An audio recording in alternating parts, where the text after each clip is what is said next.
Unpaved here with Sean Salisbury. We'll get to my co-host here shortly. Grateful to have you guys on here on a free agent and trade frenzy going on for the last couple of days in the NFL. Well, hell, we saw some trades and cuts last week as well. Quarterbacks are moving, players are moving, linemen are moving. One team, meaning the Texans, basically has said their offensive line's horrible, so they're getting rid of they're cleaning house. Well, what's coming in? And then the Minnesota Vikings are taking care of their business, but is their quarterback ready, being that they have one and he's coming off an injury? So we'll get to all that. Dave Stewart, the 20-game winner, 4 straight times, 20-plus games. He's been a general manager in the league, 3-time World Series champ, will join us. And we're going to find out just how Dave, the nickname Smoke, and he's going to bring some smoke talking about these pitchers nowadays, and are we too soft on them? Pitching. I'm anxious to hear from Dave because he pulls no punches. We'll get to him in about 30 minutes, but we start here with football, and we start with, Daniel Jones, former first-round pick. Welcome in, JB. Coach JB joins us here as he does with me every single day. Triple E is the producer as well. JB, welcome in, man. The frenzy continues. We'll get to all of it. Trying to keep it all up as a scroll, and you're rolling through it. We'll try to hit as many significant ones as we can and the difference it's making while Aaron Rodgers still hangs out there. In less than the last 5 minutes, I haven't seen anything. Still wondering if Russ Wilson or Aaron Rodgers are the future of the Pittsburgh Steelers, and the directions are going, which we've talked about. What does that mean for young quarterbacks that haven't been drafted, and for some veterans around the league as well? Some winners and losers in this we'll get to in this hour also. Let me start with this. The young quarterbacks who thought they had a job have not played well enough to keep it. We know that's gone on in Tennessee with Will Levis. We discussed that yesterday. And now we're on to the Indianapolis Colts. Daniel Jones had some success with the Giants, got a big contract after the 1 year when they got to the second round of the playoffs and got curb stomped by Philadelphia, but a good year. Hadn't worked out this past year. He's had some ups and downs, not only with his game, but some injuries. Went to Minnesota last year, backed up Sam Darnold when J.J. McCarthy was hurt, didn't get any run. Darnold is now on to $100+ million in the quarterback for the Seahawks. I think that the Vikings were looking to have a veteran there that could hold it down, but Daniel Jones now is an Indianapolis Colt and will battle supposedly for the starting job with Anthony Richardson. So we start there, and then I will start here. Anthony Richardson, more athlete than quarterback, because to me, if you can't complete 50% of your passes, I know he had a couple good games percentage-wise later in the season. Enormous talent. And I say this a lot about him, but that doesn't mean a hill of beans. I know a lot of guys who are enormous talent and ended up watching on TV on Sundays or handed the starting quarterback Gatorade. I know plenty of people like that. So with this and Anthony Richardson, I understand it's still in the infancy of his career. But when I look at a quarterback, the first thing I want to know is, one, how mentally and emotionally tough are you? That's the first thing. Physically tough, I'd like to hope you are, and some more than others. So the toughness, you can put it in 3: physical, mental, emotional. The mental part of, do you study? Are you prepared? Do you understand defenses? Are you spending extra time? Are you doing the shit that nobody else is doing? Because if you're not, and I got to tell you to do it, and you're not doing the lonely work, then we got a problem. And I've heard he's got good football IQ. He's a hardworking kid, all those things. So the physical ability is there. We know that part of it. He's a big physical guy who can throw it a country mile. And the mental part of the young quarterback and doing those things that you got to get better at. Well, now we switch to the emotional part. And I don't want to make a big deal of him tapping out. It was a bad look this past year when he tapped out. He should have lied to us and told us he tapped out, JB, because he was hurt. His hammy was sore. His arm got hurt. He hurt his shoulder. But then to tell us he was just tired, that even though it's a small thing, it's a big thing with teammates. And the optics were horrible. So there's that question, which I think still exists. Secondly, and the biggest physical trait for me, if you throw on time and accurately and place the ball right, you don't need to have Matt Stafford's arm. It's nice to have it in bad conditions or in tight windows like a coffee can size window. And he's got that. The problem is that he can't fit it inside the coffee can size can window because he's about a 50% completion guy. Those guys don't last in the league regardless of how good of athlete they are. Right now, Anthony Richardson is an athlete who's got some quarterback play in him, but has got a long way to go. Accurate quarterbacks last, inaccurate quarterbacks don't. So now they bring Daniel Jones in to compete with Anthony Richardson. At this stage, Jones is a better quarterback, far more experienced. The question is, will they give him a legitimate shot to beat him out? And can you ever go from a 50% completion guy right around there to a 65? 60 is not good enough in this league anymore. It's just not. That used to be the standard. You get to 58, 59, 60 in the 8. You were pretty good. You hovered over 60, you were really good. Then we got to 63, 64, 65, pretty accurate. Now, hell, we need you at 67, 68, especially if you're playing some sideways football. He's a big play guy, but the simple things that I talk about all the time, JB, at this position, that if you can't do the little things, throw me a smoke screen, a bubble screen accurate, a flat route on 3rd and 4, pick up a hot blitz and throw a hot read off balance, but make the completion. He's going to make a throw. I saw him do it against the Texans a couple times where he'll make a throw that you're like, damn, this dude can rip it, and he can throw it and make the off-schedule throw. It's the on-schedule simple stuff that I'm concerned about. I think it's wise by the Colts. I think that Daniel Jones should get a chance to compete, and I really don't care where I drafted Anthony Richardson. If you're not accurate, you either got to improve it or you're going to watch a lot of football on the sidelines.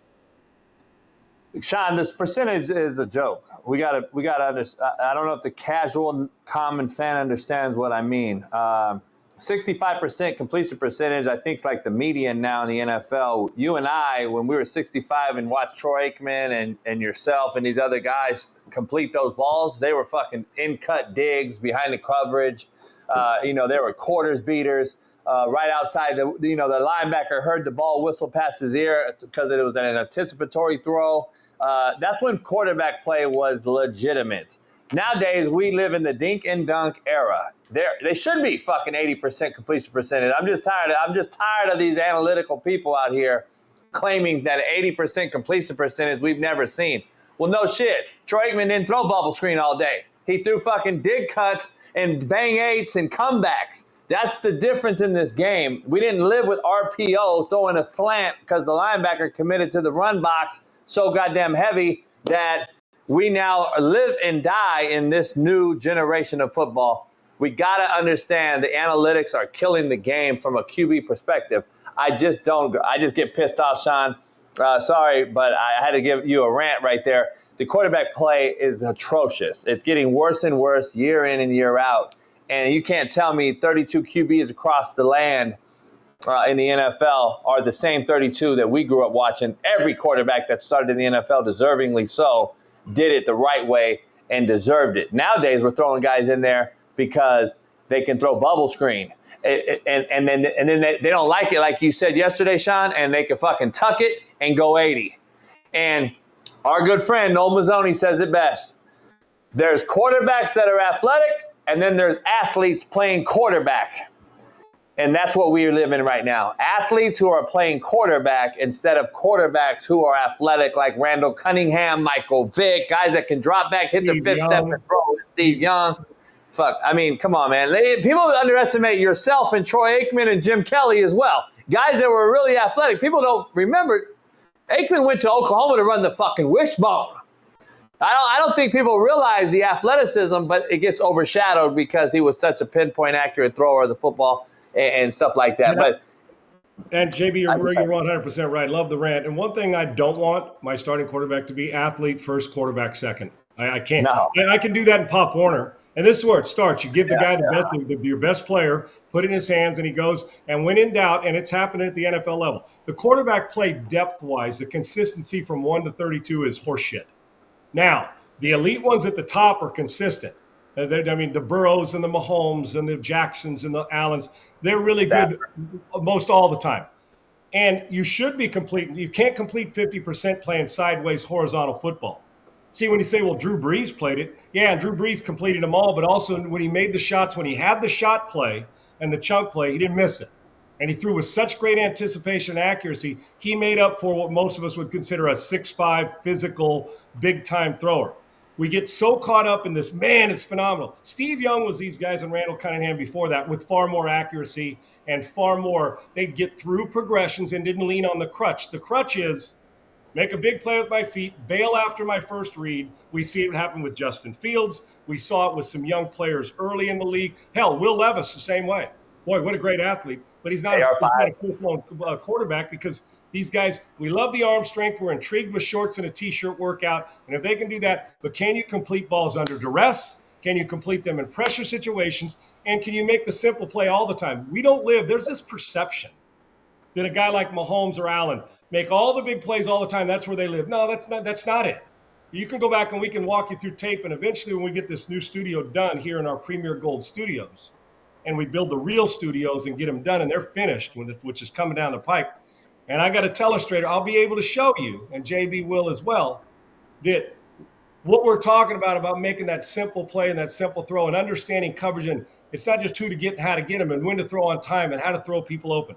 Now it's first guy, take off. And not for everybody. This is not a blanket statement, but for Anthony Richardson right now, when you watch him and you watch him go dunk a basketball flat-footed and do it all, it's awesome. It's fun to see. It looks good at combines and it looks good in a gym with shorts on.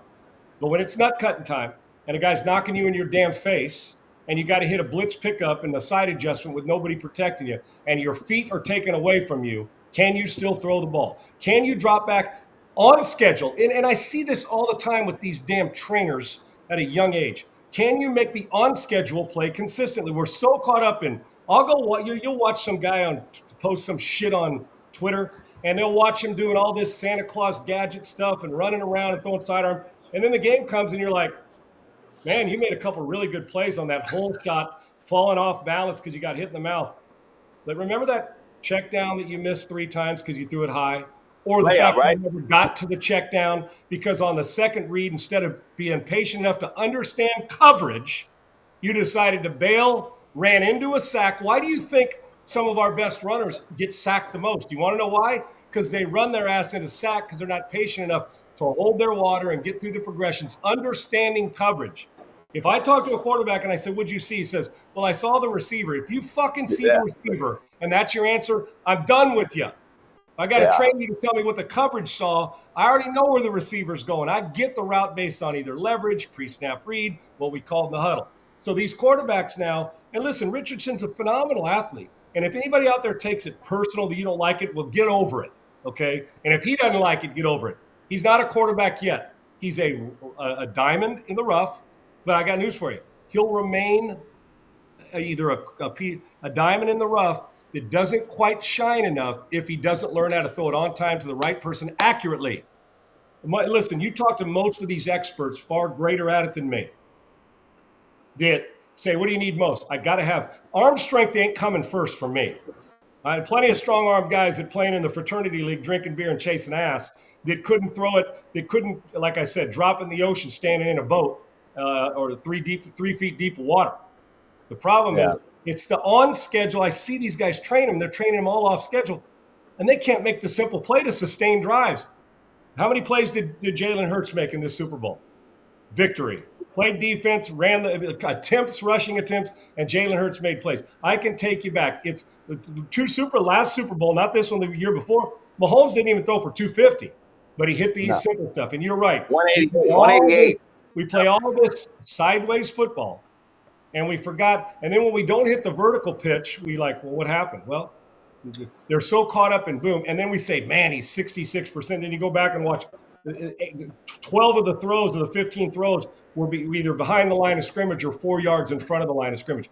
And if you can't make those throws at 65%, then I suggest you get an apple and a roadmap and get your ass out. So Daniel Jones wasn't brought there to be his buddy and to carry his golf clubs. He was brought there, I think, to compete. Now, we're going to have the question, is Daniel Jones the right guy to compete with him? I know this. At this stage, Daniel Jones is a better quarterback because of the experience, and at least he's seen it. The better athlete is, no question, is Anthony Richardson. But guess what I'm not doing? Playing a superstars competition on Sunday. Now, it's all fun and games when a guy can extend a play after breaking out, gets through his third read, and uses his legs as a check down. Hell, some of the stuff that I wish I had, and I did have it before I blew out my knee, but that kind of stuff where you say, man, big body can go extend plays. Everybody wants that with their guys. Everybody does. The problem is you can have that. That should not be your first choice. Can you throw it accurately? If you can't and you can't read a defense, then we got a problem. Now, the young players, I get they're still learning to read a defense. I'm not on them for that. But you do got to hit the open throw. And I think the Indianapolis Colts are sending a loud message. you either better pick it up or you're going to be replaced. And Yeah, I think he's out of there. Daniel Jones is the guy to do it or not. They at least went out and signed him, which sends a message. Daniel Jones isn't old. He's been in the league, 5 years, 6 years, something like that? He's not old, 28. Yeah. No, he's not. I like Daniel Jones. I'm actually one of the few guys that think he's better than people think. Here's the issue, Sean. It's triple layered, right? It's kind of a layered deal. You mentioned it. Starts off with these QB trainers. I believe you add that with on top of 7-on-7 with no center, with a fucking T. And like you said, you and I have a viral video that went crazy a couple years ago with the fucking Santa Claus. The guy brings out a tire and a ladder and a chair and all this shit. And we're just like, Jesus Christ. Until they start using that in the game, why are you even using it? It's triple layered. You got that as number one. Number two, Sean, look at who's available right now in the NFL that we're discussing. And then you get mainstream media to hype up those very names and start anointing them in year 1 or 2 as rookies or as draft picks. And now you're like, wait up. So these are the best the NFL has to offer. Let's just think about it. I'm hearing names out here like Carson Wentz, Flacco, Cousins, who's older, still good, I think, but older. Jameis Winston, a 40-year-old Aaron Rodgers, Justin Fields, I guess is a franchise quarterback now.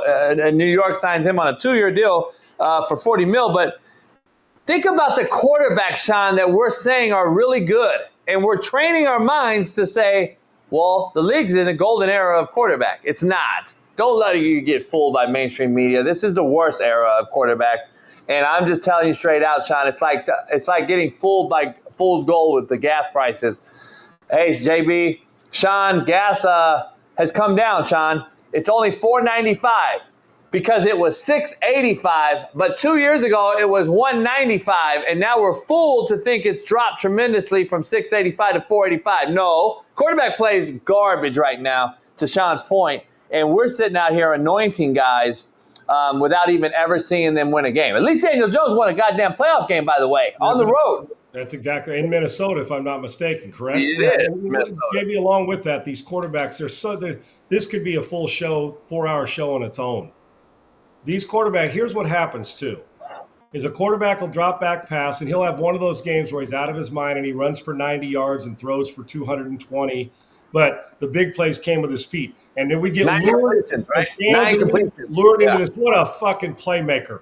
What a playmaker. Then you go back and watch the tape with him and you say, well, you bailed out of that one. Did you see see against cover 2 the dig route coming in the second window that you had a chance to rip it and he'd have gone out the back door for 60? So you gave me a run. You made it tougher than it is. So really when I grade you out, the fact that you're just a special freak show athlete is great.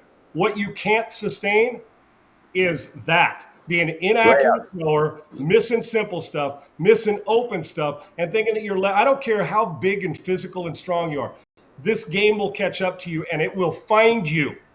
They will find you and they will shark in a sea of blood on your weaknesses and they will feed on it and they will force you to your weaknesses.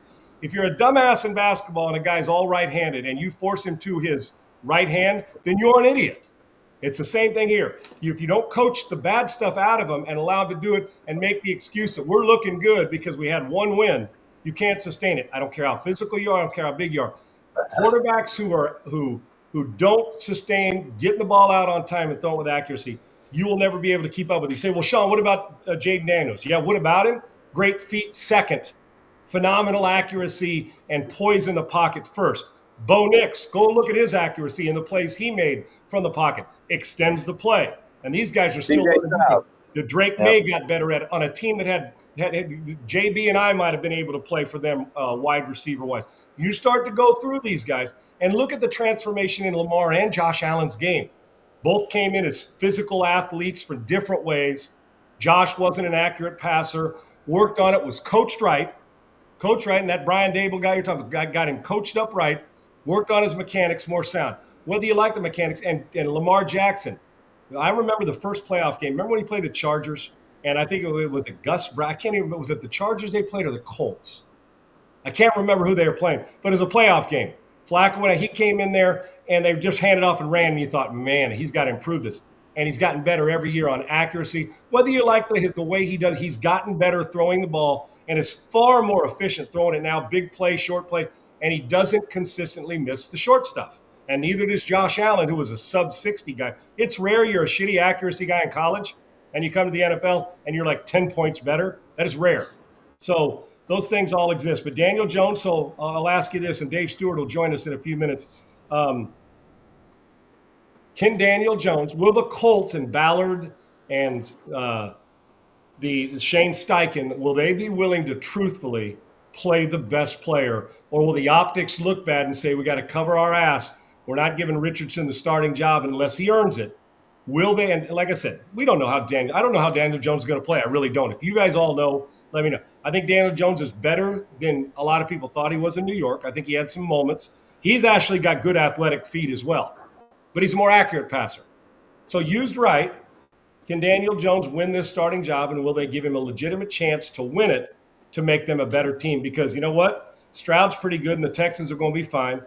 The other three teams in the division, the Colts, Jacksonville, and Tennessee, got some fixing to do after coaches get fired, quarterbacks get replaced, and you still don't know who the starting quarterback in Tennessee is yet. No, Sean, I don't think AR5 is going to be there because we live in this era of, like you said the other day so eloquently, pussification, I believe. Yep. Pussification is the new term. And we're in this player empowerment league, which is honestly what it is. I don't believe AR5 is going to compete.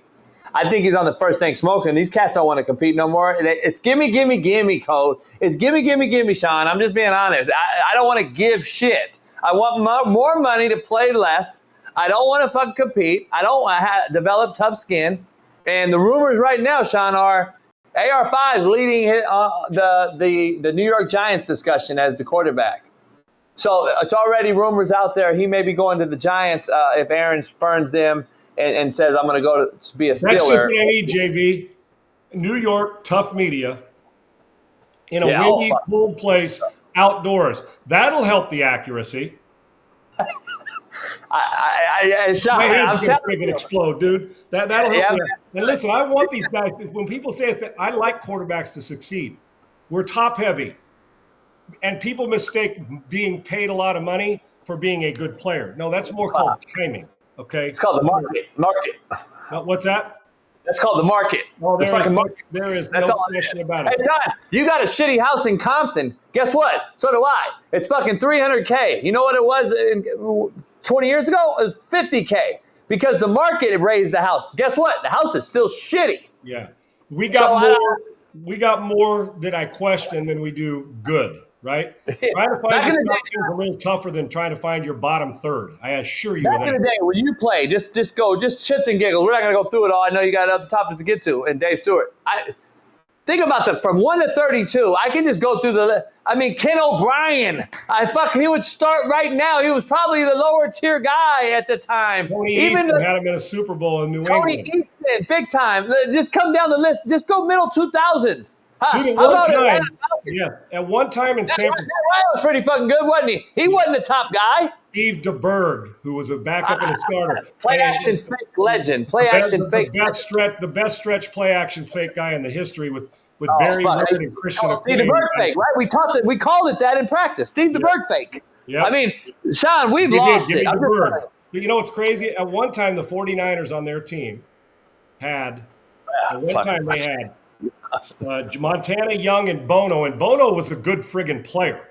UCLA, fuck yeah. Good player. At one time in our Minnesota, throughout the time, we had Warren Moon, myself, Brad Johnson. We had Rich Gannon, Wade Wilson, myself. Fuck. We had Rich Gannon, Wade Wilson, myself, Brad Johnson. They had Cunningham, Brad Johnson. Think of it. I mean, the list.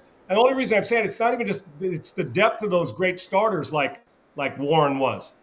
Hell, we had Jim McMahon, myself, Brad Johnson, guys who had been in Super Bowls like Jim. So the depth of it's a problem, and the starting quarterbacks from about 12 to 14 down are disposable right now. Sadly enough, but they are because again we play sideways, we're not accurate, and we want athletes first. And Sean, we live in an analytical world. Be honest, we live in an analytical world. They think that this whole completion percentage thing is such a huge stat now, and I had Brett Boone on earlier. You know, the whole Boone family, great lineage there in baseball. Trojan people too, my guys. They said to tell you hello today, but Brett was like, dude, we live in OBS now, and Major League Baseball is OBS. He said when I played, I was a 266 hitter. You could be 220 now, but if you're a high OBS guy, you're getting paid hundreds of millions of dollars. Do you realize if Brett Boone was playing now, he'd be worth $35 million a year with his numbers because he hit for power. OPS would be up. All that. You can strike out 200 times a year, and we're going to pay you a lot of money. We don't play as much small ball. We don't put the ball in play. Yep. We'll take the strikeout. And in baseball, they'll look at a card. We got our fastest guy on first base and a catcher that couldn't throw up. But we're not going to let him run because this pitcher's got a decent move. So let's hold him. And then you don't get the guy to second base, and then the next guy hits a gap, or you get to third, and then the last guy pops up and you're out. Because we didn't play gut feeling that my guy's better than yours. I like analytics to a point. I don't like the metric. I don't like looking at a card to tell me my decision when I'm feeling good. Oh, we get to the sixth inning. Yeah. Pull him out. Well, he's throwing 98. He hasn't done anything wrong yet. Well, but we're at 97 pitches. Then you bring the seventh inning guy in, and what's he do? He pisses down his leg. You lose the game, and you wonder why. And it says, well, I looked at a card that told me I was supposed to bring in my specialist in the seventh inning. Case in point, Dave Roberts just signed a deal, but guess what? He was a fucking hot seat here in LA because he did that every fourth, fifth, sixth inning and got beat because the guy they put in gave up fucking Houston, hit us big in the World Series. Then you got hit again by Boston. So, like, Dave Roberts signed a deal. Hey, Brett said, former teammate, whatever. He was like, hey, happy for him, but just like his brother Aaron is on the hot seat because analytics. Analytics will get you beat and fired as just as well as it will get you hired and re-signed. So it's a kind of it's a lucky. I know this. I don't need a card to tell me. I don't care if Ohtani's hitting. Kick the points. Kick the field goal. Ohtani's hitting 175 against a pitcher, and that pitcher comes in. I'm still letting Ohtani swing the friggin' bat. Okay. And if a guy's on second base, we don't bunt anymore. I don't subscribe to wasting it at bat. But we got a guy on second with no outs, and you got a guy who's hitting 220, and we'll let him swing. You won't even butt him to third to put yourself in sacrifice fly position to have a chance to do it. All right, Dave Roberts. You got me, Dave Roberts. Ain't talking about the World Series champs, and they'll be favored again. Dave Stewart, tremendous tough guy pitcher in baseball. I can't wait to get Dave on. Will join us shortly. Listen, guys, we're so fortunate to have these studios sponsored by Premier Gold. Premier Gold Co. I making decisions on a football field difficult. Yes, we're just talking about it, JB and I are. But I can tell you what, the decisions you're going to make in life are far more pressure filled. There's a lot of pressure being inside the red zone, but the red zone of life and retirement will rear its head for you, and it will find you. If it's a bad deal, it'll find you. If you're not prepared, it'll find you. Whether it's inflation, whether it's a bad investment, whether it's what's the market doing up and down, it will find you on a regular basis. So whether it's a 401 or an IRA and you think, I put it in there, I'm good to go. Well, then you said, man, I see the markets fail. What's going to happen to my retirement? I'm getting older. How do I bounce back from it? In football, I got another game. In life, do you have another career if you're 65 and retired? Well, they don't want to hire the old dude, right?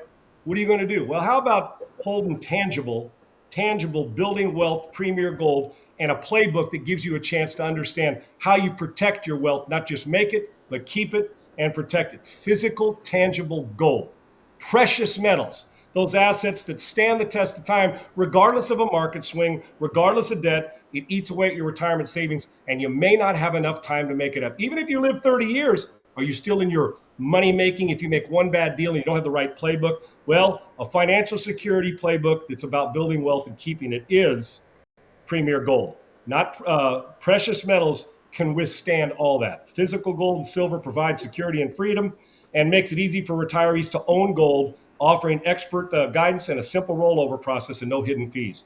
If you're close to retirement or already there or just thinking about it, you need a plan to protect what's yours. Just like in the game of life or in the game of football, timing's everything. When you're throwing it on time, throwing them open, you can throw them open with what? Precious metals and gold. Give them a call today. Don't wait till it's too late. It's 949-566-8666 to see how precious metals could help protect your retirement. 949-566-8666. Premier Gold's team is standing by with free one-on-one consultation to walk you through rolling over your 401k or an IRA into physical precious metals, tangible. You can feel them. Premier Gold is the only team I trust, and they're the only team I recommend. to my listeners, friends, family. And if you don't do that, you're making a mistake. Premier Gold. Call 949-566-8666 or head to the link below, as you can see it right there, and give them a call today. It's secure.premiergold.com/Sean. Secure.premiergold.co. That's Premier Gold Co. Secure.premiergoldco.com/Sean. One more time. Just get it through your head. Secure.premiergoldco.com/Sean or 949-566-8666. Call them today or go visit the website. All right, JB, coming on back now. We talked about it. I don't know how much better the Colts are going to be with Daniel Jones, but I know the quarterback position got a little more competitive. Let me switch to these Minnesota Vikings, JB. They've done some things, man. They have done some things. They went out and got Will Fries for $88 million on 5 years from those Colts. They went out and got Jonathan Allen, 3 for $60. We know that their defense was shored up and got better last year. Offensive line solid, and they've made it better. Receiver position, the receiver core is solid, well-coached football team. A pressure defense, as we know that. Brian Flores got after it regularly and did a great job. And now you bring in this defense, but the problem is you lose Daniel Jones, you lose Sam Darnold, and I think we all have high hopes for a winner, as Jim Harbaugh coached him and he won a national championship. But he's coming off an injury, no snaps, and you're resting your future, your immediate future, and your present on a guy who hadn't taken a snap. Now, I do believe in him. I do. I believe in him 100%. The question I have for you is, by losing these guys in the depth, are you secure that the Vikings are set at quarterback with their starting with McCarthy right now, that he's ready to go, and J.J. McCarthy, and that you're going to just run with it and say, forget it all? He's basically a rookie, even because he hadn't played. A playoff team that had a chance to have home field advantage throughout when they went into Detroit last year, and then they pissed down their leg. Are the Minnesota Vikings better today than the team that lost in the playoffs? No. Why? I can't believe they are. I can't go with it. Quarterback? Yeah, I can't go with a guy that hasn't taken a snap. And I hear Dan Orlovsky, and I talk to Dan all the time. I hear all these guys talking about this. You can't mention preseason to me. Not in this era of football. Maybe in Sean Salisbury era of football when preseason was 6 games deep and you played 3 quarters and you really got hit. This is flag football. And you're telling me that you're going to base it on a preseason game over a year ago? And you're going to say he was possibly going to be the starter? And you got a guy that comes in there finally with some organization underneath, this leadership that Kevin O'Connell has created there under Sean McVay's tree, came to Minnesota. And the relationship, Sean, between signal caller, play caller, offensive coordinator, head coach, in his case, and quarterback. How many are there in the NFL, Sean, that's successful? 5? Andy Reid, Mahomes, Stafford, McVay, maybe in Green Bay, maybe Shanahan and Purdy. Who else? How many quarterback head coach coordinators? Stafford, McVay, Burrow, Zach Taylor. Yep. Lamar, John Harbaugh. I'll give him that for sure. Josh has done it now. It's going to be 3 different coordinators now. Daboll. But Harbaugh don't call the O and not. You're talking about the play caller. You're just talking about the play caller. I'm talking about head coach OC. Okay. Now you're not even talking about the quarter. Oh yeah, no. Well, look at Buffalo. Yeah, McDermott's on his 3rd one in 3 years. That's what I'm saying. So, how many successful head coach play callers and quarterbacks are there? Sam Darnold and O'Connell were one of them. And now you've eliminated that again and starting back over. I don't understand the rationale, Sean. I don't understand. Yeah. Either Minnesota is very smart or very dumb, and we'll find out. I don't know. And I feel listen, I think McCarthy is going to be a better thrower consistently in the NFL because, Harbaugh's game, getting 2 backs, play action. We don't want to throw it 40 times. And so he was kind of, I don't want to say dumbed it down. He's a smart guy and held play, really good feet.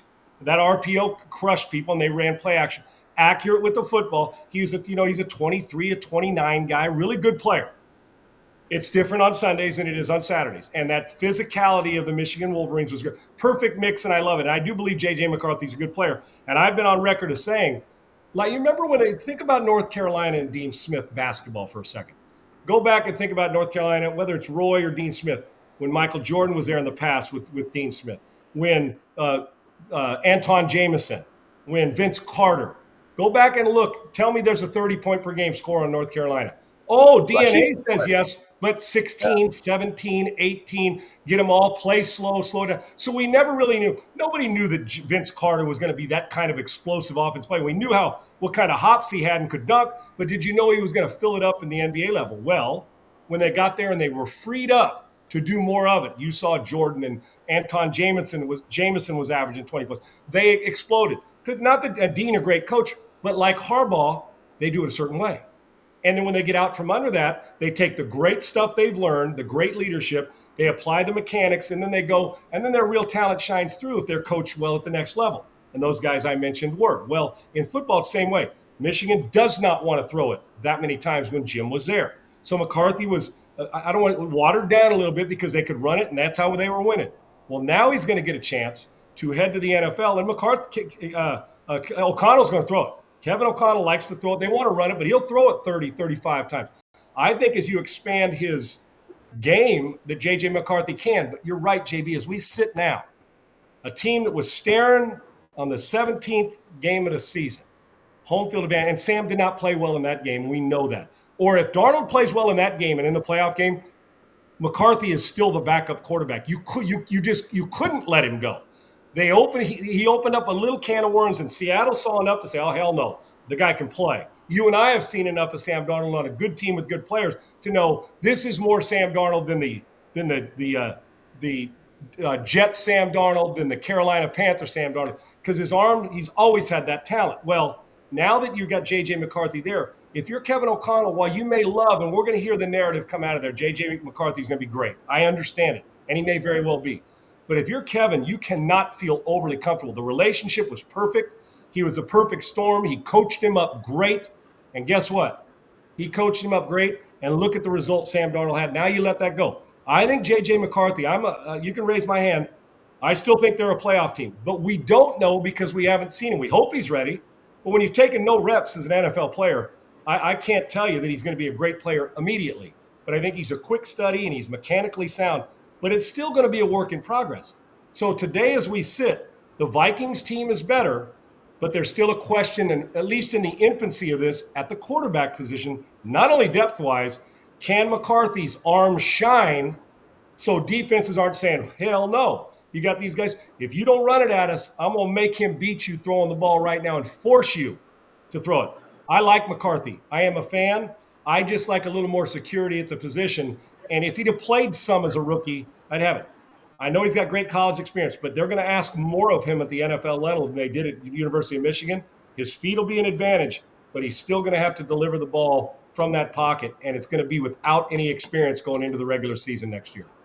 Sean, I got a little experience in JJ because one of my daily guests, Sean King, who was Super Bowl champ, Tampa Bay Bucks, Tulane legend, coached him at IMG Academy in high school. And he said, listen, JB, he's as talented as it gets, can make every throw. He's also more athletic than people think. So he's big time. And Harbaugh, rumors are even considered trading for him in LA here with the Chargers. So he must highly think of the guy as well. So we know he's talented. I love J.J. McCarthy, and I do think there's a world of potential there. I do. But let's see him. Let's go back to old school and retrack and go back to playing and sitting and learning for a few years like Aaron Rodgers, Brett Favre, Tom Brady, Patrick Mahomes behind Alex Smith. There's merit to that. And learning through osmosis sometimes really is a thing. And throwing these guys to the wolves on bad teams right out the gate, we're wondering why quarterback plays at an all-time low, Sean. Sean, I got to ask you something to give you an update real quick because the Niners, I gotta throw this at you since we're talking QBs. They just released Leonard Floyd. Now, let me just give you a couple names real quick. Deebo Samuel, Kyle Juszczyk, Leonard Floyd, Javon Hargrave, Malik Collins, Hufanga, Dre Greenlaw, Hufanga. Savarius Ward, Aaron Banks, probably the best guard in football, Elijah Mitchell, and the Chiefs just took a running back, and Josh Dobbs, one of their backup QBs. Sean, what in the hell is going on in Frisco? You know my guy John Lynch is from my area, Torrey Pines, and John's been a buddy forever. Love him. I think Kyle Shanahan's a good football coach. I told you this last week, JB. I believe wholeheartedly that if you're going to talk about a little bit of heat, even though John and Kyle are tied at the hip, they've got to be feeling heat or this is going to give them a hall pass. This is the biggest loser so far in the NFL. Why? I got to ask you, is there a bigger thing here? And I just want to throw this at you and tell me if I'm crazy or as a shithouse rat or not. Is this telling you that there's a possibility that they're not signing Brock Purdy because of this dump? There's I'll no tell you way. right now. How do you sign the guy though? How do you sign the guy though with no roster? I know it's not like you got Elway, that kind of ability. Purdy's a good player, but I told you this: some players have to have. Some players love to have great players around him. Some players have to have great players around him, and I think that Brock Purdy's in the tweener where he really needs explosive weapons, good defense, and then he can work within that, run the ball efficiently. Have McCaffrey. Here's why. To answer your question. So wait, you're saying they are going to sign him? Oh, they're not getting rid of him. What are they going to do? There's nobody left. What are you trading for? But you still think Aaron Rodgers is in play? If you're Aaron Rodgers now after seeing this, why the hell would you go there? That's the name. That's the name. I'm just saying that's the only thing that came to my mind. I think at this stage of the game, Brock Purdy's a more efficient player. Well, I agree with that. But Aaron coming home, rejuvenated. Maybe it doesn't matter. But I'm telling you what, they have gutted a football team, dude. They have completely gutted. God. I've never seen that like this. You wake up every day. Who's the biggest loser in free agency right now? It's them. And the Cowboys, right? Them and the Cowboys. I don't know what Kyle and John Lynch's plan is, but I can tell you what, it ain't about winning today, because if it is, I can't wait to see them on draft day or what they're doing with the money. And there's no way that Purdy's not getting paid. He is going to be the starting quarterback unless where you trade. What are you going to do with him? Cut him? Make him the backup for Aaron Rodgers? I do believe he'll get paid, and I think they hold him in high regard. So with that, we were talking about winners and losers. The 49ers, and I am a fan of the organization, but good gracious, if you're a 49er fan right now, you got to be tripping. You have got to be friggin' tripping over the direction they're headed. Yeah, you still got McCaffrey, you still got Trent, you still got Fred Warner, and you still got Purdy. I think they think this is best for their team now. They're no Super Bowl threat in 2026 or 2025 as we sit today. Back to McCarthy real quick, and this applies to Purdy or anybody else. The advantage for J.J. McCarthy, I was going to say before we get back to the Niners, is this. A lot of times when you're a high draft pick, you go to a horseshit team. He's going to a team that's got some winning chops after this past year that feels good, and you got the best receiver or the second, however you want to put it, Jefferson and Chase, back and forth, the best in the league. They're building around him, so while they have that should give McCarthy a chance at earlier success. Look at what Sean Payton did with Bo Nix. Put a defense around him, gave him some playmakers. Look at what Jaden Daniels had in Washington. Underrated playmakers. They put some players around him. Both had success. Drake May will have success if Mike Vrabel does what I think Mike Vrabel can do and put it, because he can throw it. So we are fortunate that we got some of the, and there's more, but those guys right there, good teams, because if you're a quarterback that hasn't played and you're on a bad team and you got thin skin or you're not used to getting booed, and at Michigan they didn't win, you're going to get run out of the gym. But Minnesota's protected that. But the 49ers are one of the big losers in this. I don't know what they're trying to accomplish. All right, to the Texans. Let me tell you something, JB, watching them every week and having to talk about it 5 days a week on my local show in Houston, I can tell you this. One of the biggest detriment to the Texans' failures in the playoffs last year, offensive line play.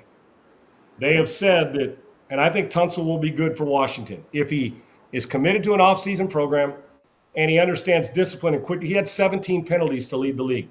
Your best player on offense, not named a quarterback or Nico Collins or Joe Mixon, your best offensive lineman, can't be considered one of the best in the league. And he's going to want more money. The Texans weren't going to be willing to pay it. They just weren't. If you're that many pre-snap penalties and 17 to lead the league, I can get any swinging dick to do that. And one guy, I've always believed, JB, give me a Hall of Famer and 4 below average players on offensive line, we're not going to win much because I'll manipulate the defense to move around. If you give me 5 solid ones or just good, I don't need my offensive line will be better. Now, if you give me Phillies or the Detroit, you got two. Like I had Randall McDaniel and Gary Zimmerman and Kirk Loudermilk. Hell, we had some pretty good players up there. Hell, if the quarterback was better, Rich was really good and Wade was really good and Warren Moon, but that offensive line wasn't a problem on our team, right? Was not a problem on our team. So you give me five solid ones. What they've done, they went out and got. I mean, they've 3 or 4 linemen they got rid of. They traded Kenyon Green, who's been a bust. I agree. Glad Tunsil's gone. I would have done the same thing. They got a second in these next 2 years, a second, a third, a fourth, and a seventh for Tunsil. One is he wasn't worthy of a first-round pick if you're wide. I wouldn't have given up one either. But you'd have been dumb not to take this to build these assets. They're going to do something. But Kenyon Green, who's been hurt and has been an underachieving first-round pick from A&M, they ship him to Philly. He better learn fast because those guys are physical and nasty. We were a titty-blocking, powder puff, pillow fight offensive line that operated out of finesse, and they got boat raced on a regular basis. The most physical offensive lineman on the team was last year? Joe Mixon playing running back. Now that's a dude, and he will knock your dick right in the dirt, okay? So with that, they have made a commitment that we are getting rid of this guy, and if the bell cow offensive lineman can go and the former first-round pick 3 years ago, there ain't no sacred cows. They're fixing that room. They went out and made the trade with Philadelphia to get rid of Kenyon Green. They get C.J. Gardner-Johnson, and they swap picks. A 5th rounder goes to Philly in 2026, a 6th rounder to the Texans. They have said we are, they lost Murray in free agency to Jacksonville, so they've gone and shored that back up in the second. Defense is fine. They're going to have to add receivers. But I am 100% agreement with the Texans and DeMeco Ryans and Nick Caserio. They got rid of guys that they didn't think were going to upgrade, and they're not going to want to pay Laramie Tunsil what he's going to ask, especially since the commitment and the bullshit pre-snap penalties and, the talk that I've heard. I think James Palmer said it, a reporter that covers the NFL, that there were some issues in that room. So they fire the coordinator, fire the offensive line coach, and 3 of their guys who had started this year are all gone on the offensive line. They have flat out said, put your head on a swivel, man. This is what the message they're sending. Because if you're not doing your job, you are out. And 17 penalties, I'd have shipped his undisciplined ass out anyway. And I think he's good, and Washington will benefit from him if he's committed. But to me, if you can't win there, if you're a pillow fighting offensive line, give me a beer drinking, non-white wine spritzer guys on offensive line that just as soon kick you in your mouth as they would to go eat a big ass steak. I want a beer drinker. I don't want a wine spritzer, and I want a guy who's willing. If you're standing around and hitting my quarterback late, I'm knocking you out. That's what I need. They don't have any nasty, and they're getting rid of guys that aren't nasty. Tunsil's a good player when the ball's snapped, but he's not a Hall of Famer. He's not a great player. His best football is behind him. He will help Washington. It was time to move on. I'd have done the same damn thing. Yeah, it's going to be interesting, man. I'm with you. I've heard other things as well. I got some players there. It's going to be interesting. Like you said, Washington loses a great D tackle, and Jonathan Allen that goes to Minnesota makes them better, and then they gain a great O lineman for Jaden Daniels. C.J. Stroud now has to figure out his left side. They didn't gain a great offensive lineman. They gained a guy with potential to be great. Is he committed enough? They upgraded. Upgraded doesn't mean great. They got better, and the Texans are better because of letting him go. They got better assets. And my point, Sean, is the Eagles have lost a few guys, key guys, after winning the Super Bowl. I think the Rams have inched closer. I think the Rams have had a solid as offseason. And the Cowboys have done diddly shit. They haven't gained anybody, but they haven't lost much. And then the 49ers have just dumped the entire roster. I'm just trying to figure out why the Rams, the Eagles, and Washington aren't the 3 favorites right now, along with Detroit, in the NFC picture this year. There's nothing to figure out. They are. Those are the 4. And Minnesota, if McCarthy plays well, because they got good players. But it's Philadelphia. Rams are really close. Detroit, we'll do it for another day, JB, but I can tell you this. Detroit's offensive line is still good. Running back still good. Receivers still good. Quarterback still good. Head coach still good. They'll get their pass rusher extraordinaire back. They'll get Hudson back. I can tell you this, though. When you lose 2 coordinators, ask Philadelphia how that felt.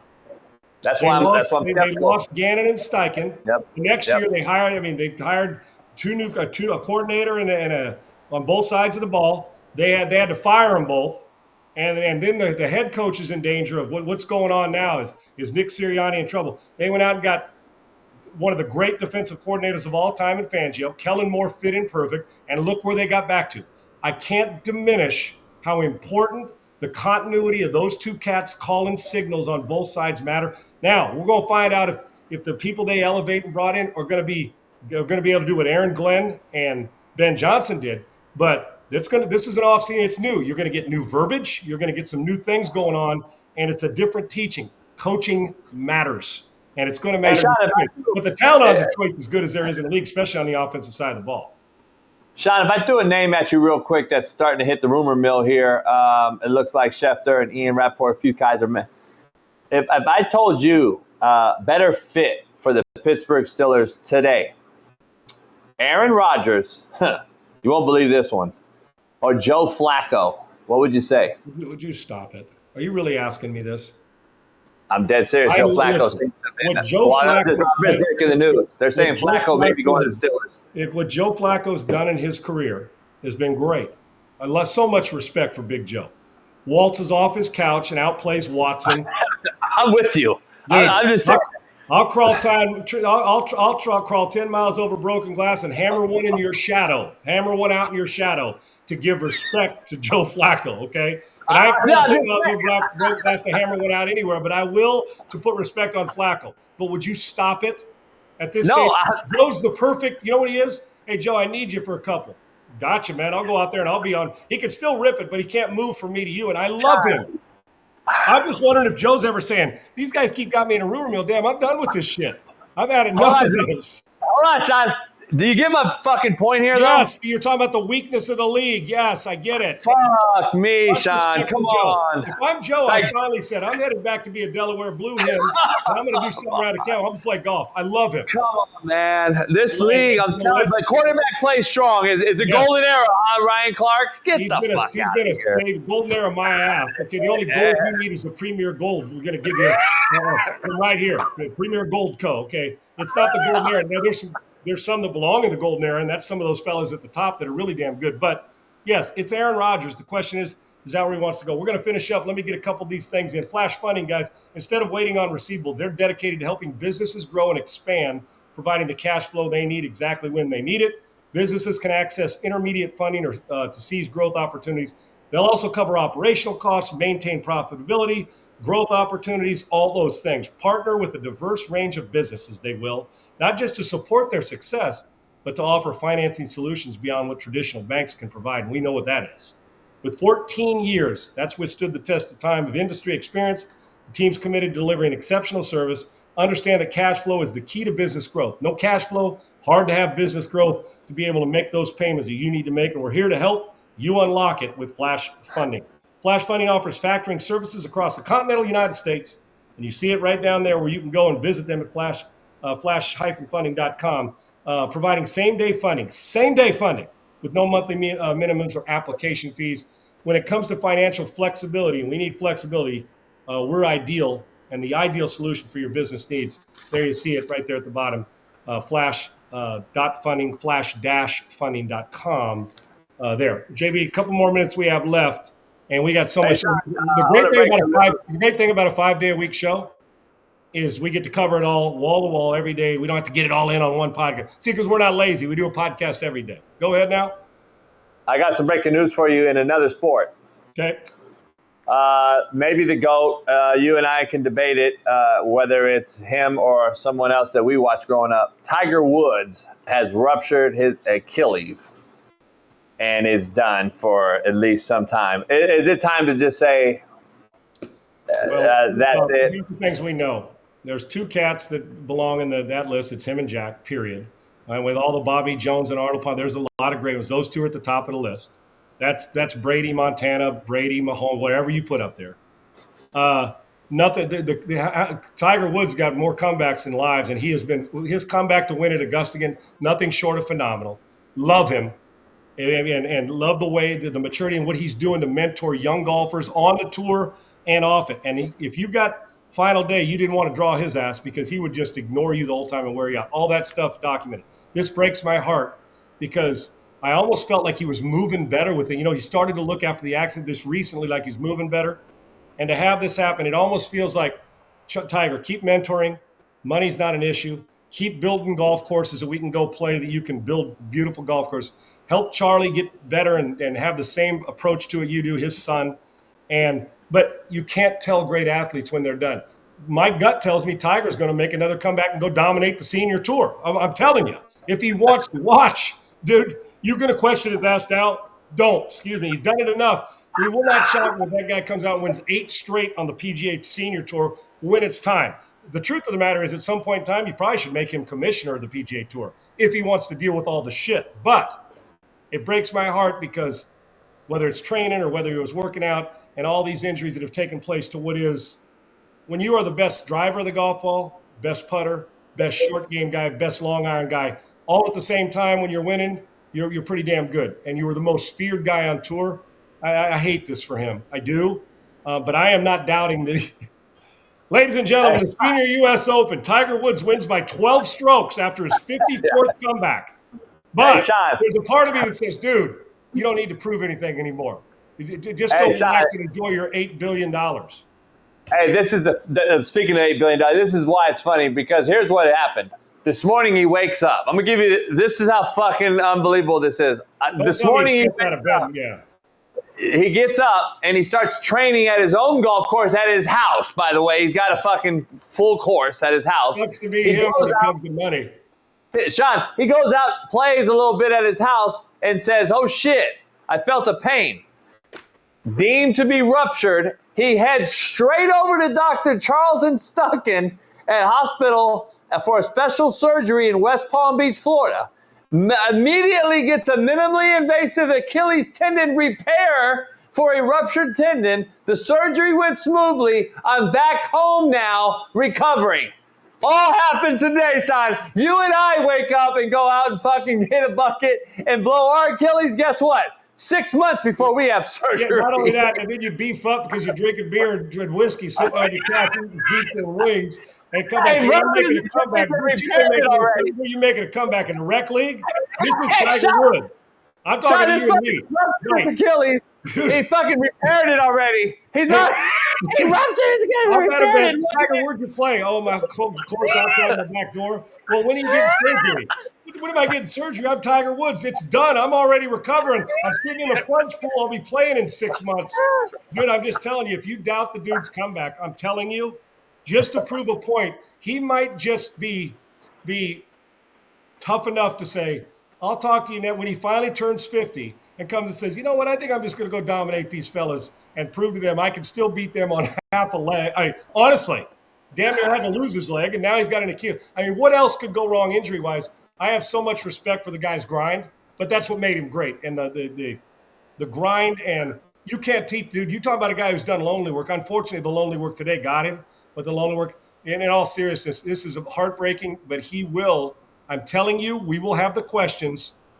When is he coming back? You watch. Now, Jamie, let me get this, because I got one. We're going to hit a lot more football, but we're going to end this on, if you're running track and you tell me that you hit a girl as hard as you can with a doggone baton and then go on social media and cry and say it was an accident. Yeah, it's an accident when you pull it's an accident when you take a bat like Al Pacino did or De Niro to somebody's head. Oh, I didn't mean to. I was just swinging it, taking batting practice because Tony Gwynn and Jim Rice wanted me at the All-Star game. What? Shot, she comes to the fucking corner and goes. Yeah, hey. Now, and then said she was just form running. Yeah, here's another thing. If she says it was just part of my running and my style, well, then you better hire a new sprint coach because that style and those mechanics suck ass, okay? Ice cream to hammer.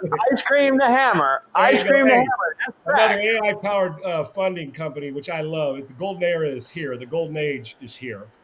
And you're going to love my guys at AI-Tricera.com. AI-Tricera.com.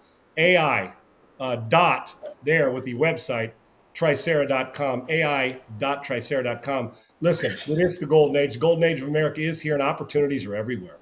You need capital to take advantage of them. I'm still tripping over Tiger Woods trying to get through this. But AI.Tricera.com, cutting edge AI technology, which is the way now, folks. And it's urgent, and it's awesome, and it's right now. to match your business with the right funding sources. That's who AI technology is, and it is the cutting edge. Instantly, whether you need 250 grand or 100 million, we have the capital and programs for businesses of all sizes. And Ray Smith, the CEO, who's a buddy of mine and damn good at what he's doing, and he's making a difference, of Tricera, built a Fortune 100 level business credit and funding system powered by AI. So you can secure funding faster than ever before. No personal credit, no personal risk, just AI-driven funding that works. The golden age in America is here, and it's here now. What are you waiting on? You ready to claim your share? Or are you ready to let somebody else claim it and you get left behind? Don't be that guy or that gal, and don't be that business. Go to ai.tricera.com now. Fulfill your dreams. ai.tricera.com. Funding made simple, powered by AI. JB, let me wrap this up real quick. And then we'll hit much more tomorrow. By the way, Dave Stewart, he will rejoin us. Unfortunately, we get a little tech issue, and we're going to get it fixed, and we're going to make sure that happens before my head explodes. I told him what was going to happen, and I'm holding it till I turn this off, right? I told all four of you guys what was going to happen. But boy, oh boy, you talked me out of it, and now I'm pissed as could be, but I'm going to laugh because you softened it with the Tiger Woods news because I love the guy. That being said, Aaron Rodgers still the biggest fish on the free agent pond? Or in it, should I say? I guess so, man. Him and Russ, I guess. I mean, let me ask you, though, since this is... Okay, who's best for Pittsburgh? You asked Flacco. Russ, Aaron, or Flacco?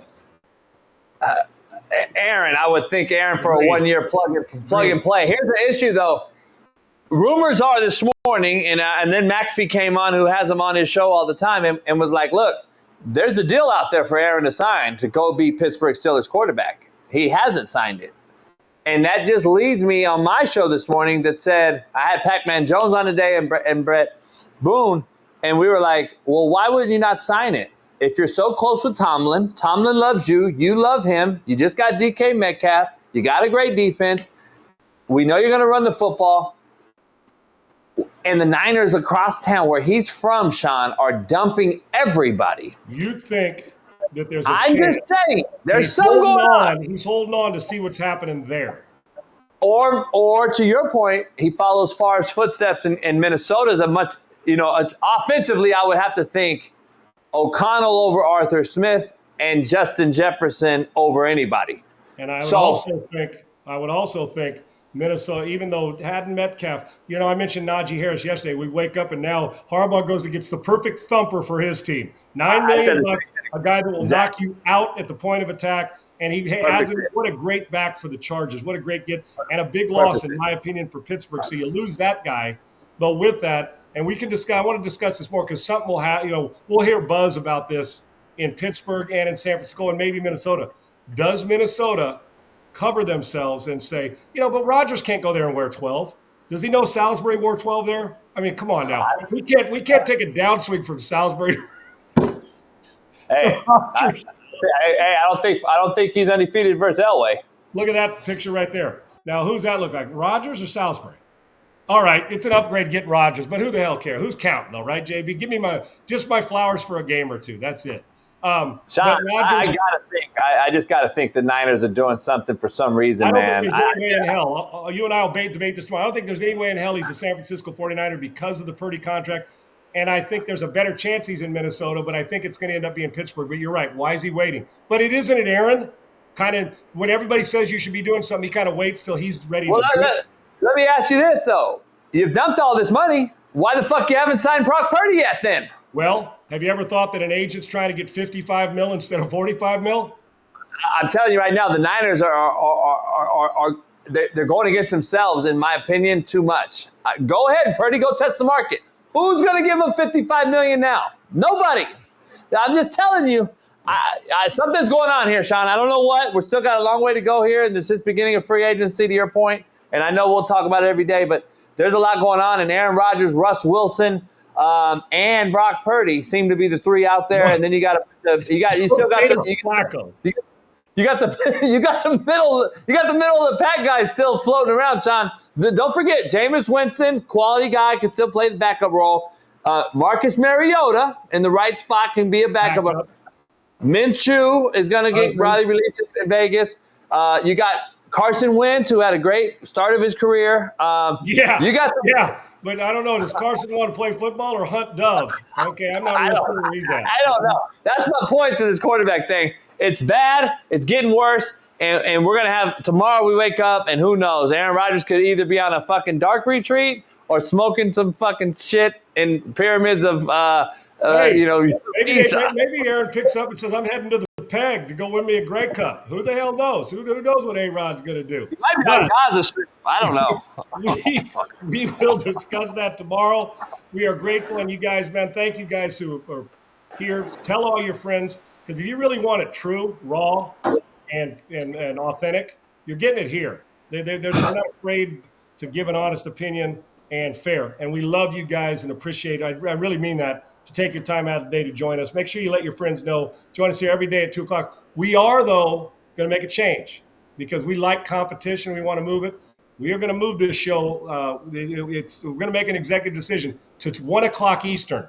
1 o'clock Eastern starting on Monday of next week. We'll finish up this week, Tuesday. 1 o'clock Eastern starting Monday next week. We'll be on live, and then you can get it all, whether it's YouTube and right here on Rumble. Unpaved will be where you need it to be. Spread the word because we're willing to put our shit up against anybody's, and I guarantee it, and we love it. Hey, Sean, before you leave, right there in your neck of the woods, Houston Texans, they're going to take the Titus Howard and slide his ass over to left tackle. He'll be the new blindside tackle for C.J. Stroud, as Blake Fisher will probably move to the right side now.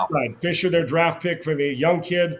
Titus Howard, you've tried him at right tackle. You've tried him inside at guard, trying to find his natural position. And they obviously think by moving Tunsil that may be the most natural position. We're going to find out. I can promise you one thing as we end. He won't have 17 penalties next year. Neither will Joe Sixpack, Harry Hatchetaff, and these nuts, okay? Can't have 17 snap penalties and penalties. He had to move on. We will discuss that much more next week. Tomorrow on Wednesday's show. And next week, again, we'll move to 1 p.m. Eastern time, but we'll be here the rest of the week at 3 o'clock Eastern time. Grateful to have you on. JB, great stuff. To Triple E, thank you. Laura Palmisano behind the scenes, as well as Craig Larson. Always appreciate the group, and we'll be back at it tomorrow. Right here on Unpaved, I'm Sean for JB and Triple E. We'll see you guys tomorrow.